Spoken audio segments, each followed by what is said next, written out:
Good to meet you too. Tom and Merle. Tom, how are you? Merle, nice to meet you. Bill Ryan. Good on you.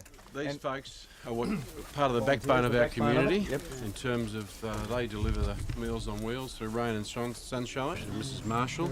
Merle, would you be happy to talk on behalf of the volunteers for us? And don't worry about the TV cameras. We want a lady. Yeah. Come on.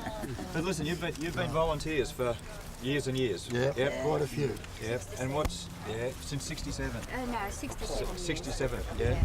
And what's happening to the service now? Tasteless. Yeah. They're not happy, and what I've said before, they're not people they're normal working people that are used to having a good healthy meal. And now they're putting all these fancy names on them, on the meals, and they don't know what they are, and they're not happy, you know, and they're people that are not whingers. They're people that just like a good meal. Yep. They. And what about all the volunteers? Now, in the old days, the backbone of the system was really the volunteers, wasn't it? And what's happening now? Are you still getting the same opportunities or less opportunity for the volunteers? We're still getting our volunteers mainly because we've been doing this for a long time. When they closed down the kitchen, we were all very angry. Yeah. Because we felt we were a family and we were doing something in Chelsea for the old people. Yeah.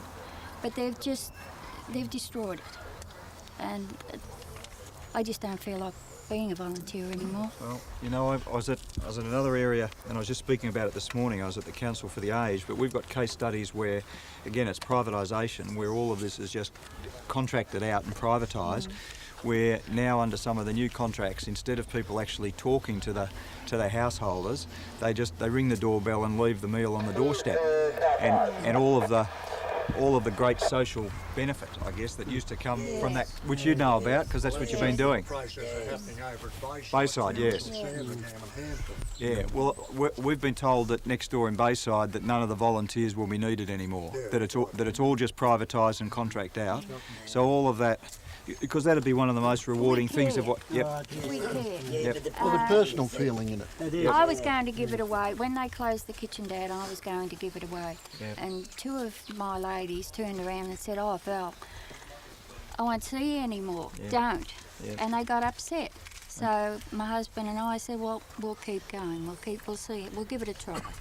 And that's what we've done. But it's terrible. And quite a few, I guess, of the people, they'd be older and single women and stuff, and they really rely on that. Most of them are single. Yeah. Either their husbands died or their wives died. Yeah. Would you have sometimes had a cup of tea and so on with them and Oh stuff, yeah, and I sit always down and have a chat. yak? Yeah, I always have a chat with them. They're happy to see you. Yeah. But some of them don't see anybody from one day to the next. But we do All little they see jobs is for them. We post mail Yeah. for them, Post their letters. to the bank, we do everything for them if they need Well, that's always something. been the strength of the system, and that's what's... Table for a while. So, you know, she's sort of lost her memory a bit. And she has ants on the table and everything, you know. You don't know if she's going to eat that today or what. You just don't know. Yep. You feel very And sorry again, that's for come her. since it's been privatised out. Yeah. Yeah. That's a great way for people to contribute, isn't it? 80 years of age. Is that right? It's marvellous. Gee, look at that. Like everywhere. But Ride that's your bike Chelsea. everywhere. Chelsea has always It's a been good caring a community. family caring community, and they've just taken the heart out of Chelsea, and it's very, very sad because we do care, don't we? Oh, my Care yeah, about yeah. it. It used to be a case of you walk up the street of Chelsea to do your messages, and you get stopped by at least half a dozen. Mrs. Marshall, this is John Brumby. Hello, Mrs. Marshall. How are you? Pleasure to meet you. Sorry we're running a little bit late. That's all right. Now, this is the dog I was told might chew me up. He said he was going to grab me hold of the ankle and... You reckon he's all right? What's his name? Benji. Benji. How old's the dog? He'll be 7 in September. 7. Yeah. Lovely little dog. He is. Yeah. My mate. Hey? He's me mate. And how long have you lived here? 57 years. 57 years. Gee. Just a newcomer. Hey? You a local yet? I should be, shouldn't I? Just about. Maybe we should ask Mrs. Marshall whether she gets Meals on Wheels now, Yeah, well, what she thought of the food, mm. and what she did with it. I've been speaking to Mal, and he's a bit of a fan of yours, I've got to say. But so tell me about the Meals on Wheels, and I've just talked to the volunteers and so on. But They were terrible. yeah, I used to give them to my daughter to take her home. She's thrown down there in the yard for the birds. yep, Yeah, no, they were Yeah. a disgrace. yep. And they used to be all right in the old days, but it's Yeah. When they changed over, they were Yeah. worse. You and know. privatised them out. And the volunteers here have been, you know, fantastic for you over the years, and Yeah. just that's important, having the Oh, volunteers yes. and the contact. And Yeah. Oh, my word, it is. how have you found just the other services over the like power bills and gas bills and stuff? How are they going? All right. Yeah, haven't gone up too high for you. Oh, I don't think so. No. Excuse me, guys. Well, I've just been. Yeah, I went in one, I think it was just before Christmas. I went in one. I took Dad with me asthma one night. And Yeah, you get asthma. Yeah. my daughter rang up for an ambulance. And on the way up to Sandringham Hospital, it had to stop because the woman who went into a hole with her car. One to die. They don't eat at all. 4 days before you get them. And what do you have to do? You take them out and then put them in an oven or a microwave, or what do you do? Put it in the microwave. How do you mean? Good area to live. Nice, good sense of community. Oh, I think so. Well, I've been down here long enough, And haven't 57 I? years. Yeah. No, more than that. I've been in this house 57 Yeah. years. 'Cause my father used to have a hairdresser shop in Victoria Street, Abbots. These sandwiches you won't have to feed to the birds. All the dogs. What do you reckon? We have a quick cup of tea.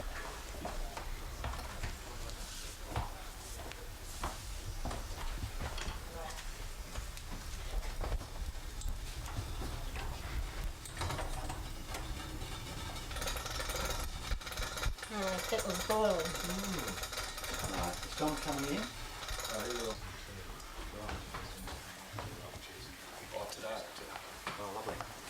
Here we are. Excellent. Now I reckon I could take my coat off, couldn't I? Hey, no, you stay there. You stay there. Yep.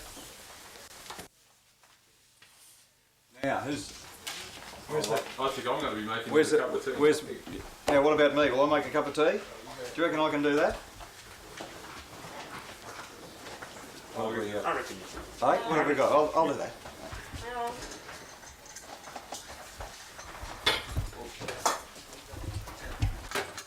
How about yours? There it is. Oh. There you Now what? Now what? Well, we'll let that. You sit down. I'll look after this. You test my skills, eh? All right. What do you reckon? Okay. We'll see. We'll see how I go. Now we've. They look alright, don't they? Do you reckon we'll be able to finish those off? That's Eh? nice, all right. They look fantastic, don't they? Now, cups. Over here on the left, on the bench. Yep, Milk and sugar yep. over Milk. there. Alright, did you put the milk in first? Yeah. Yeah, very good. Now, let's see what else we've got. Now, can I just squeeze some strong for yours? Is that? I probably could fit much milk in there for you, right? Oh. What about? I'll tell you what we'll do. You can't get a cup of tea how you like it. It's not worth having, is it? That'll be a bit stronger for you. How about that? Yeah, Look at that's that. better. Eh? That's a better mix. I'll Thank put you. that over there. Thank you. Alright. And we'll put this one Only here. one thing that's in the cupboard over there where I've got my honey. You take honey in your tea, do you, Yeah. brother? Okay. Do you Oh, want you me to want- go and get it? So, Just take that one. Take that one. There we go. Are you a sugar person, John? thank No, I'm you. not. No. Right. Bit hard to put it out sometimes, but it's, And this is the secret to health. Have you? yeah. I always remember there's one of the kiddies' nursery rhymes. I eat my peas with honey. I have done all my life. It may seem kind of funny, but it keeps them on the knife. My kids know that one very well. Well, what do you reckon? Yes, mate. Mrs. Marshall's one of the true believers, she tells me. Is she? Yeah. Now, you going to have a sandwich? No, thank No?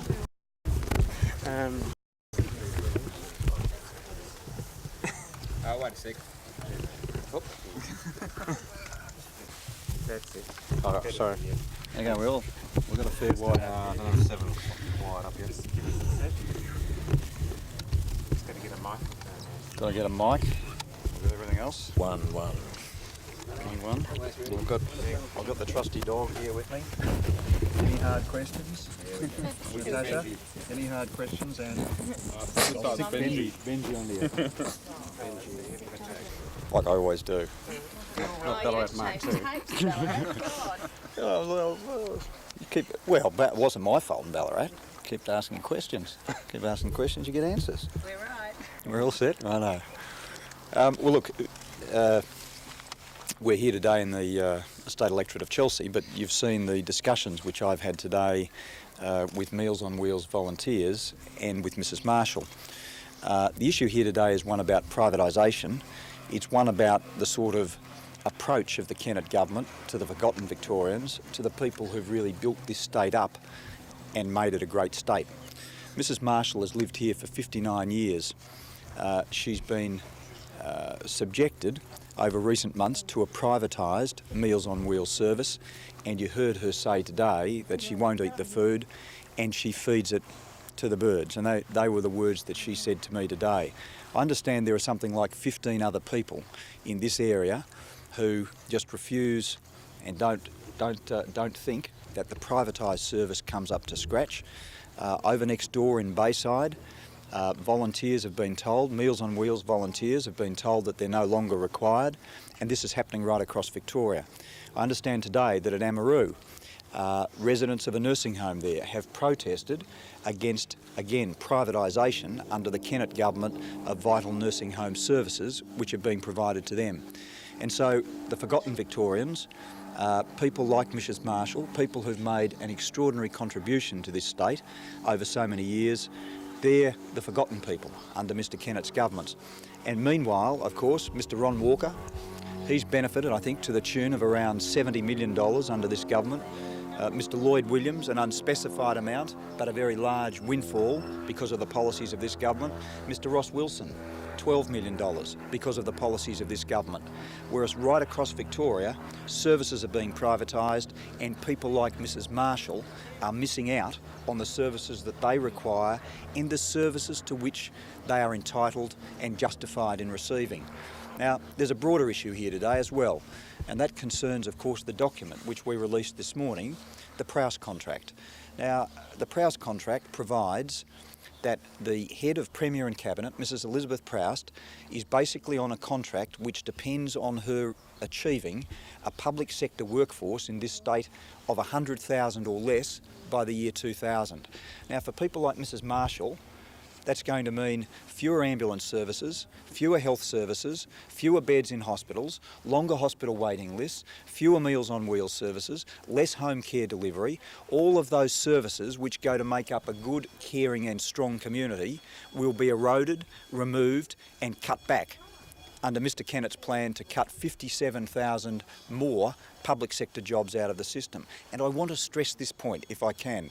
When we talk about 57,000 public sector jobs, we're talking about nurses, about teachers, about ambulance workers, about Meals on Wheels workers, about home care workers, about the people who support and strengthen our community, who give support to people like Mrs. Marshall and the volunteers you've seen here today who are really the backbone of our community.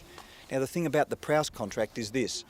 If people thought the last 4 years of Mr. Kennett was harsh, that we've seen winners like Mr. Walker and Mr. Williams and Mr. Wilson, the 3 Ws, and we've seen so many other Victorians who've been the losers at the hands of Mr. Kennett's policies, it'll get worse if he's re-elected.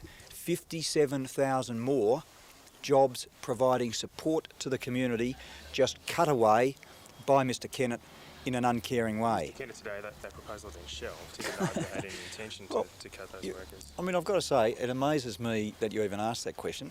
We've shown in this campaign, Chip, that before the last election, Mr Kennett was the master of the big lie. 296 broken promises. I mean, I can't remember, in the snakes and ladders game of politics, I can't think of any other contemporary political leader who has ever broken so many promises to the people who elected him. So he's on 296, and today we caught him out on lie number 297.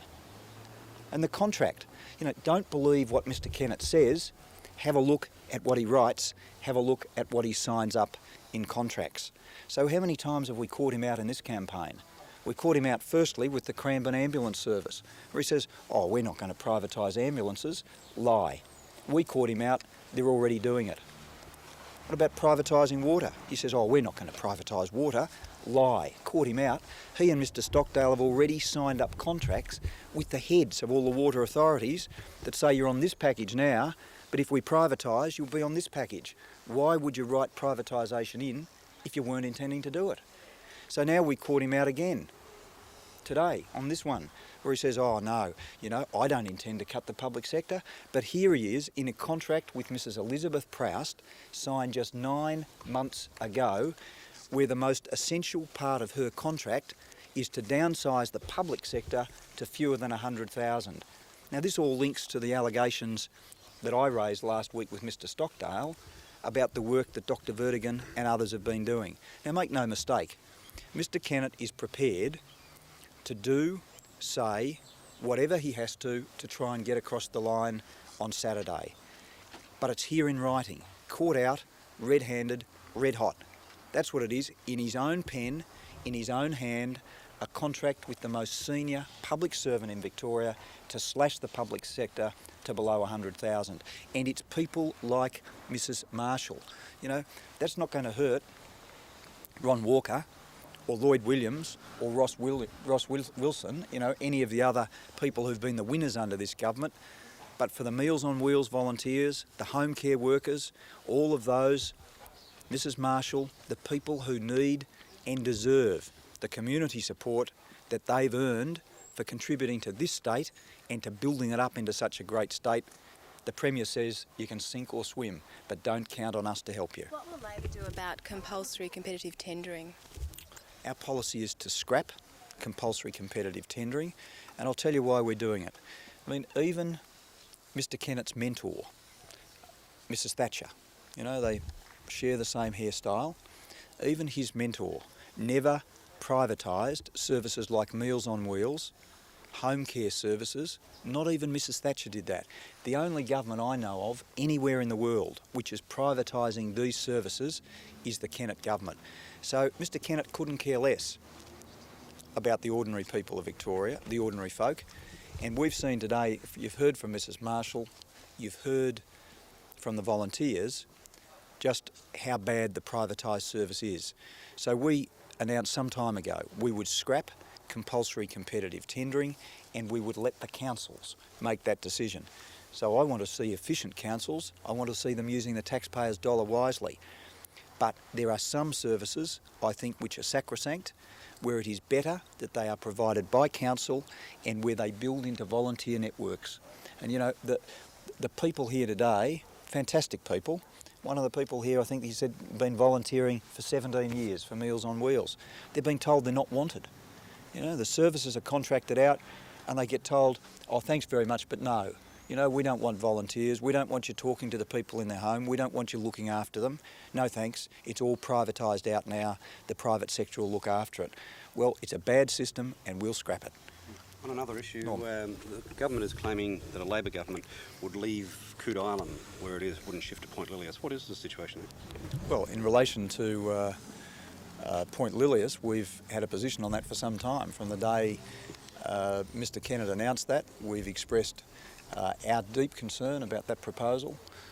There hasn't been a proper environmental effects statement, and I think most extraordinarily, when the final draft environmental effects statement was announced just in January, we find that when it was announced, it was also going to include a 94,000 cubic metre petroleum storage facility. Now, Labor is guided by the views of the Landy report, and Dr. Landy in his report recommended stridently against Point Lilius and recommended stridently against the co-location of chemical storage with petroleum storage. Now, for those reasons, Labor has expressed its deep concern about those processes. We have never supported Point Lilius, so we remain totally committed. It's all in our policy we released, I think 2 weeks ago, totally committed to the relocation of Coot Island, but we do not accept the Point Lilius site, and nor I might say, do the people of Geelong. And I've got to say, you know, there's no point moving a chemical storage facility from one site simply to create a bigger problem at another. And yet that's what the Kennett government wants to do. So it could remain where it is for some time, yeah? Oh no, I think it could remain where it is under the Kennett government. I mean, for all the, the noise that Mr. Kennett's making, he's not yet signed contracts. He's not committed anything to paper. We'd be moving very expeditiously on this, and but I've got to repeat, there's no point shifting Coot Island to create a greater problem than the one that already exists. And the government has foreshadowed a freeing up of Sunday trading. Where does Labor stand on that?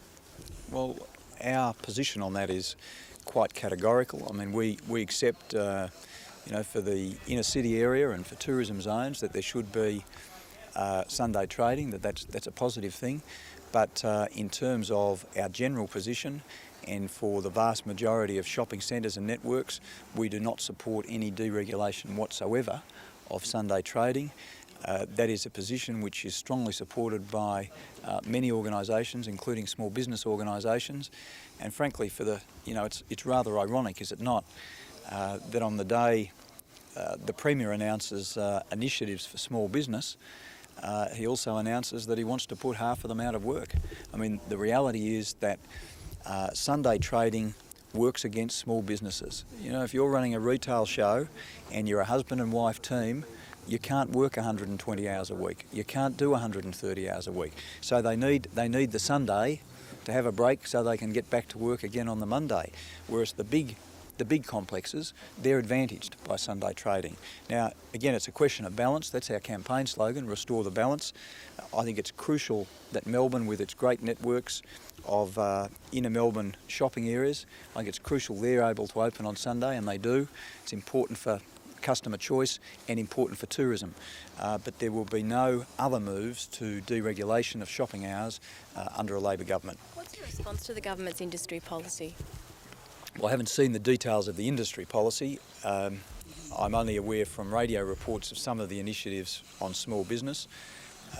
Many of them appear to mirror the initiatives which I announced nearly 2 weeks ago now for small business. I released a raft of policy initiatives to reduce regulation, to put small business on a secure long-term footing, and to create an environment in Victoria in which small business could go ahead. I also released a policy for women in small business. I mean, I'm the only political party and political leader, I think, that's ever released a policy specifically aimed at women in small business. It's one of the fastest growing sectors of small business. We are right behind that area. Do you expect to remain the leader of the Labor Party if you lose Saturday's election? I think that in the last 2 days of this campaign, we'll continue to focus on the issues that affect Victorians. I'm here today focusing on the forgotten Victorians, the people that Mr. Kennett has forgotten about, the people who will be even more forgotten if he gets another term on Saturday. We'll be focusing on health, and we'll be focusing on privatisation, and I expect Labor to be very competitive on Saturday. I've always been in this to win it, never done anything in my life ever to come second, so don't write Labor off and don't underestimate the strength of Labor's performance on Saturday. Thank you very much. Yeah, I'm going to say goodbye.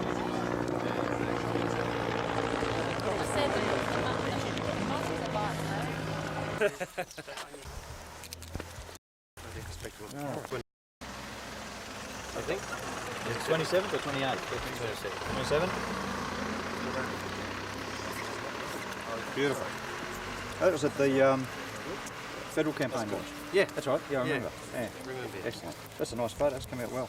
Yeah, I had it done. I spent $18 blowing it up this morning from the original. Beautiful. Sure.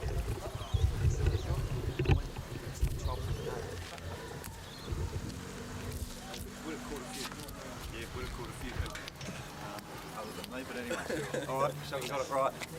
Oh, great in there. Sensational. Oh, good. Yeah. Good. See you, Don. Thanks. See ya. I'll jump the centre.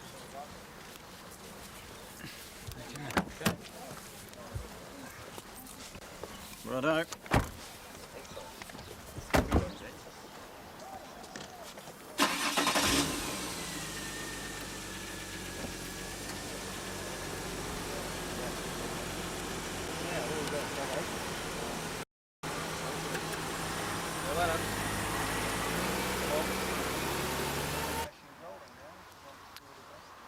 Mr Brumby says this is just an example of the vital services that have been slashed by the Kennett government, and again urged Victorians to register their protest at the ballot box on Saturday. I'll give you one more. Mr Brumby says this... Sorry. Mr Brumby says this is just an example of the vital services that have been slashed by the Kennett government, and again urged Victorians to register their protest at the ballot box this Saturday. Give you one more. Mr Brumby says this is just an example of the vital services that have been slashed by the Kennett government, and again urged Victorians to register their protest at the ballot box this Saturday.